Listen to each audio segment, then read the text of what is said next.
Now, Ethiopia is often accused of using security concerns as a pretext to stifle dissent and media freedoms. Opposition members and journalists are now calling on Ethiopia's new Prime Minister Abiye Ahmed to fulfill his pledge to expand political freedoms by lifting the country's state of emergency. Security forces killed hundreds of people who campaigned for democratic freedoms between 2015 and 2017, and more than 26,000 were arrested during the same period. However, most were released after spending a few weeks in detention. This year, the government has released thousands of prisoners, including dissidents and journalists, in a bid to calm discontent. Among those detained by Ethiopian authorities was Bekele Gerba, deputy chairman of the Oromo Democratic Congress. Gerba was detained in 2015 and was only released early this year. He joins me in studio to tell us more about what's going on in his country. Mr. Gerba, welcome to Africa 54. Thank you so much. So first, you actually spent time in prison until early this year. Could you briefly just describe to us what it was like in prison for you and the other thousands of Ethiopians who've had to go to prison, including journalists? Yeah. In fact, that's my second time to go to prison. And as you all know, in connection with the anti-terrorist law, there are so many people, journalists and political prisoners in Ethiopia. Most of them are Oromos, in fact, to the ethnic group I belong to. As usual, in the prison, things are very difficult, and especially this year, last year, I mean, the prison in which we belonged was burnt down, and so many people were dead, and therefore we had very difficult times, in fact, and so many of them are still there, and their condition is very precarious. Now, the government released up to 6,000 prisoners.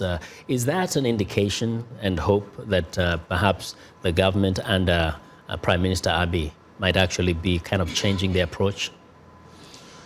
I think, yes, it looks like as if there is some kind of change in their approach, and it is good that some people were released, but we have to know that there are so many of them still in prison.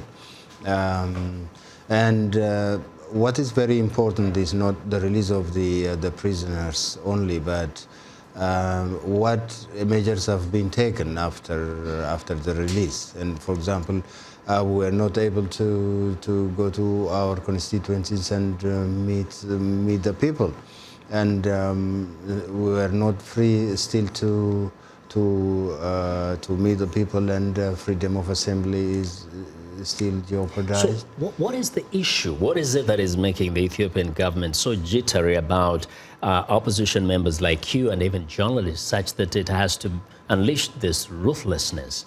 What is the issue here? The issue is, you know, this government is not confident in ruling the country, because it knows for sure that, as we claim, it is not elected by the people. Therefore, it does not have mass base, and when we are released and when we walk among the people, you know, the reception that the people have made for us was very tremendous, and therefore this will create some kind of panic on the government. Therefore, I think in any way possible, it resorted into preventing us, the people, once again, and strengthen our mass bases so that it won't lose ground. Now, some others, including Mulatu Gemichu of the Oromo Federalist Congress, have said that this government cannot change, that you need to have a totally different system in Addis Ababa. Do you see that happening, and what could that be? That system, yeah, we need some other totally different system to happen, to come, but how does it come is a question, and we say that it should come only through fair election, and the government must be ready for that, and as we say, no election has taken place so far in Ethiopia, though they claim that they have made it. We've tried it 5 times since the regime, or the fall of the Derg regime. But we claim that no free and fair election has taken place so far, and this time round, let's make it free and fair, and let everybody be be willing to leave power if at all the people do not vote for them. Yes. Now, after the resignation of former Prime Minister now, Desalegn, the government announced a state of emergency. You and others are calling on that state of emergency to be lifted. What is that state of emergency? What are they doing about it? Yeah, the state of emergency is in the first place, it was not necessary. The country was okay when the state of emergency was not in place. Rather, we say that the conditions worsened after the proclamation of the state of emergency, because wherever the military and the federal force is there are still violences and there are still uprisings, and people are saying that you have to withdraw, and they were not welcomed amongst the population. Therefore, I think their presence there does not contribute to the peace and security of the people. They feel more insecure in the presence of the military and the armed forces. Very, very quickly, what is the condition for the ordinary people of the Oromia region at the moment? The condition for the ordinary people, as far, you know, in Oromia there are places, so many places where the military is permanently stationed, for example, in universities and in some factories, and also along the border.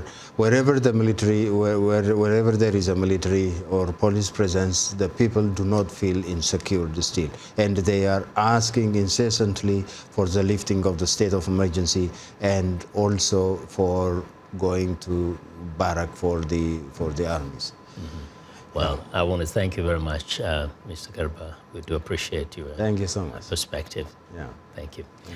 Well, Bekele Gerba is the Deputy Chairman of the Oromo Democratic Congress of Ethiopia.